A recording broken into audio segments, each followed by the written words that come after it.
Time Machine 1984 ikkinchi qism. Parij.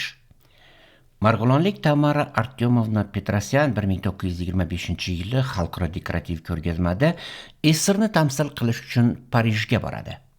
Parijda yashaydigan asli rossiyalik balet raqqosasi Olga Stepanovna Xaxlova Tamaraxonim bilan ko'rgazmada uchrashadi. Xaxlova Tamaraxonimni uyiga taklif qiladi.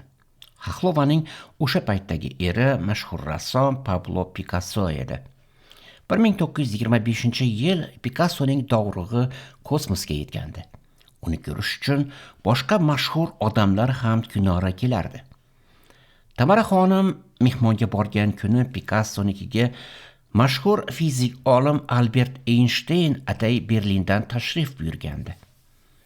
Einstein nemis, Picasso ispan, Xaxlova rus tilida, Tamara xonim esa o'zbekchaning Marg'ilon shevasida gaplashadigan suhbatni tasavvur qiling. Ulfata chor anda mazza bor. Xaxlova Tamara xonimga yaxshi ipak ro'molcha va o'sha davrda endi chiqqan buraladigan ruj degan brend pomada sovg'a qiladi.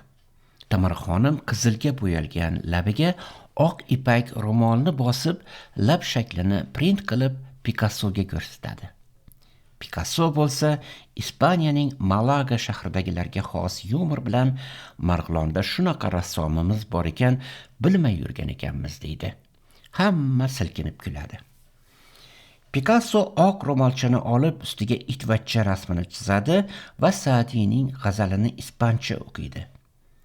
Labing qizilini yalash uchun iting bo'lay degan ma'noda. Keyin mavzu o'zgarib ro'molcha unutiladi. Sharob ichilib, raqsga tushilganidan keyin mehmonda bo'lgan Albert Einstein Tamara xonim o'tirgan stulga borib o'tiradi.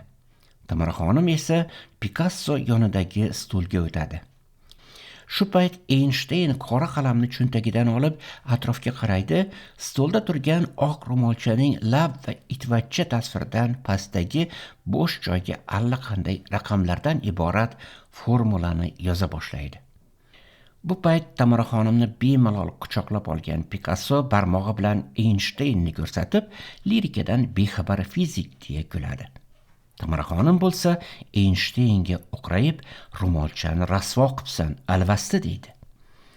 Vaziyatni qutqarish uchun Xaxlova qadahlarga qizil sharob to'ldiradi.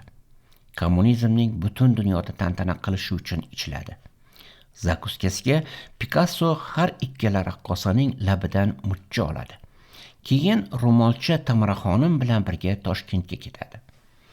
O'sha ro'molchaga Einstein yozgan formula insoniyat uchun eng muhim ixtironing kaliti ekan, shuni qaytarish uchun bo'layapti barcha harakat. Berlin.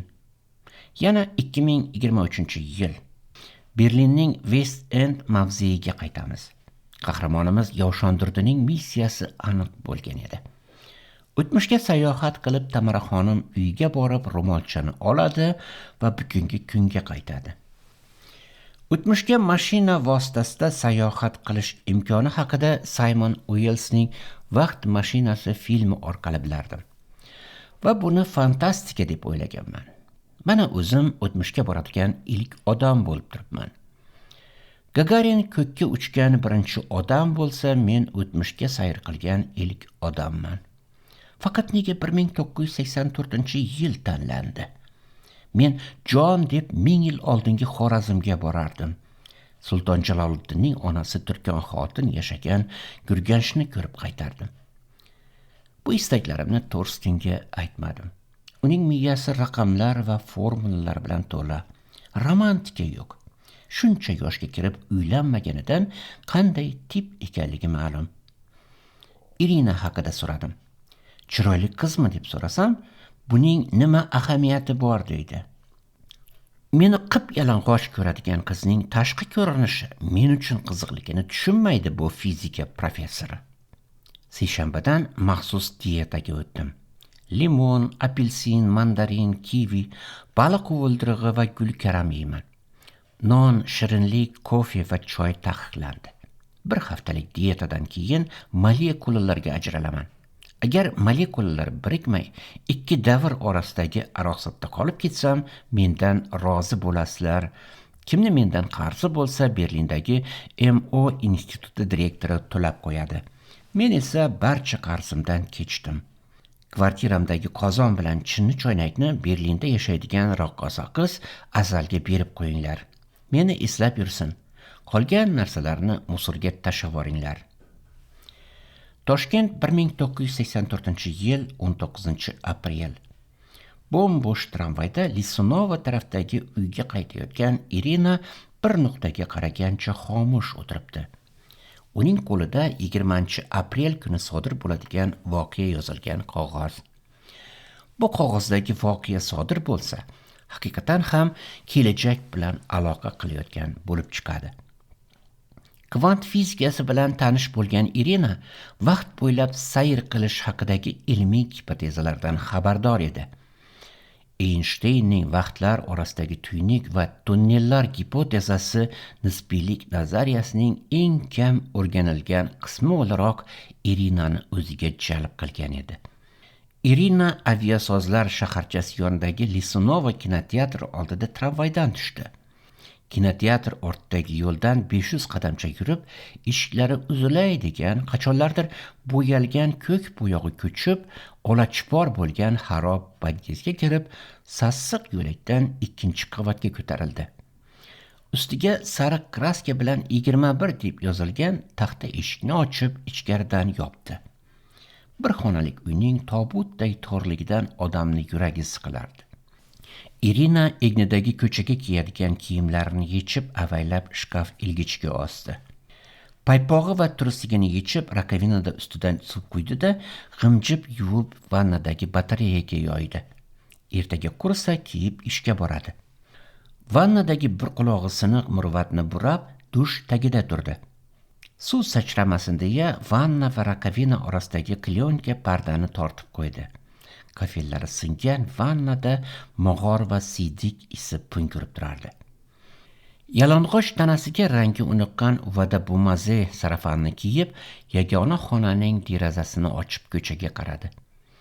Ichib olgan qo'shni so'kinib baqirar, qo'shnining xotini esa eridan ham o'tkazib chinqirib yotgandi. Bu orada yana bir qo'shni derazadan boshini chiqarib, "Ovozingni o'chir, hayvon" deb bo'psa qildi. Narigi domdan yangragan Shahrsabz degan qo'shiqni to'g'ridagi domdan kelayotgan o'rischa qo'shiq bosib ketdi. Ты помнишь, как все начиналось, все было впервые и вновь, как строились лодки и лодки звались Вера, Надежда, Любовь.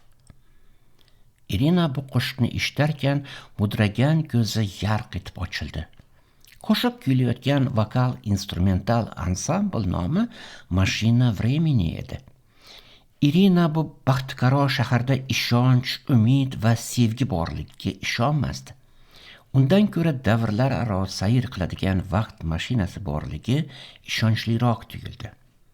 Toliqqan boshini yostiqqa qo'ygan Irina sal o'tmay tosh qotdi. Tu-142 halokati. Ertalab odatiga ko'ra 7da uyg'ondi. Gazni yoqib choy qo'ydi. Tavaga sariyog' parchasini tashlab, qizigach tuxum chaqdi. Tuxum ustiga qotgan 2 bo'lak non qo'yib qopqog'ini yopdi. Bugun onasi yuborgan pulni olsa, magazinga chiqib bozorlik qilib qo'yishni rejaladi. Vannadagi qurib ulgurgan paypog'i bilan ishtonini kiydi. Yuz qo'lini yuvish barobarida plitadagi gazni o'chirdi. Tik turgan ko'yi tavaning o'zidan yemakni yeb qo'ya qoldi. Kibernetika institutigacha 2 transport almashtirib boriladigan 1 soatlik yo'l. Kech qolmaslik uchun choy damlamadi. Quruq choy ham qolmagan edi uyda.